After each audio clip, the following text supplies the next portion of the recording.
MCD चुनाव नतीजों के बाद आम आदमी पार्टी के लिए भारी संकट की घंटी शुरू हो गई है। पार्टी को 2 साल पहले विधानसभा की 70 में से 67 सीटें मिली। तब लगा कि दिल्ली पार्टी का गढ़ बन गई है, लेकिन उसे नगर निगम की 270 में से अब सिर्फ 47 सीटें मिली हैं। प्रधानमंत्री मोदी के चलते पासा पलट गया। दिल्ली के बाद पंजाब और गोवा में अपनी जड़ें जमाने की कोशिश में केजरीवाल अपना घर भी नहीं बचा पाए।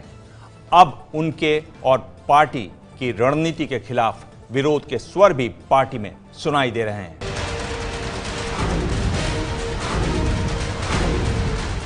ये दिल्ली है, ये दिल्ली अगर उठाना जानती है तो दिल्ली जमीन पे पटक के रगड़ना भी जानती है।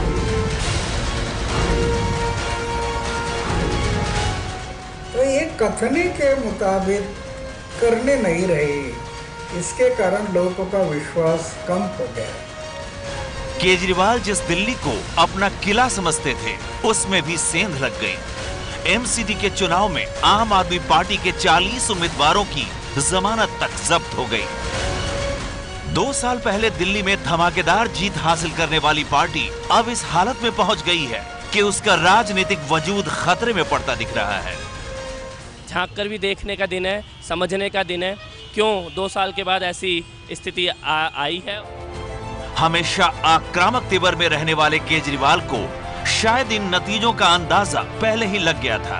तमाम एग्जिट पोल जब दिल्ली में बीजेपी की जीत की कहानी कह रहे थे, तो केजरीवाल एक बैठक में ये भाषण दे रहे थे। अब अगर परसों हम हार जाते हैं, अगर परसों ये नतीजे आते हैं जो कल रात को हुए हैं, तो ईंट से ईंट बजा देंगे कुछ भी नहीं। 2 दिन पहले तक ईंट से ईंट बजाने का दावा करने वाले केजरीवाल नतीजों के बाद सामने भी नहीं आए। हालांकि उनकी पार्टी के सिपहसालार सुबह से ही हार का ठीकरा ईवीएम पर फोड़ने की कोशिश में लगे रहे, लेकिन आखिरकार केजरीवाल ने एक ट्वीट करके एक तरह से हार को स्वीकार कर लिया।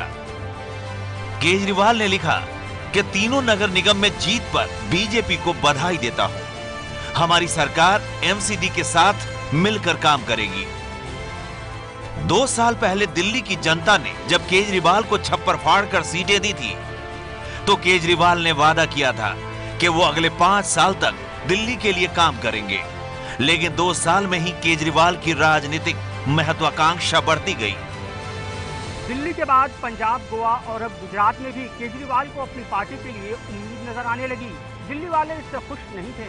इसका पहला सबूत राजौरी गार्डन विधानसभा के उपचुनाव में मिला, जब बीजेपी ने वो सीट आपसे छीन ली और अब एमसीडी चुनाव में दिल्ली वालों ने आपको जमीन पर ला दिया। गोवा की सोच, पंजाब की सोच, यूपी की सोच, अरे इसको मॉडल बनाओ तो बाकी बातें आपो-आप हो जाएगी।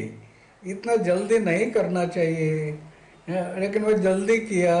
इसके कारण लोगों को समझ में आ गया कि इनके दिमाग में सत्ता है, समाज और राष्ट्र नहीं है। बड़ी बड़ी बातें और दावे करने वाली आम आदमी पार्टी को पंजाब में सिर्फ 20 सीटें मिली, तो गोवा में उसका खाता भी नहीं खुला। इसके बाद भी पार्टी ने कोई सबक नहीं सीखा, हार का ठीकरा ईवीएम पर फोड़ा और इसके लिए भी केंद्र की मोदी सरकार को जिम्मेदार ठहरा दिया। दिल्ली की जनता ने स्पष्ट संदेश दिया है कि नकारात्मक राजनीति नहीं चलेगी, बहानेबाजी की राजनीति नहीं चलेगी।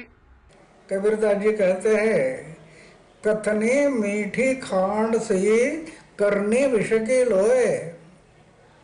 कथनी छोड़, करनी करे तो विष का अमृत होए।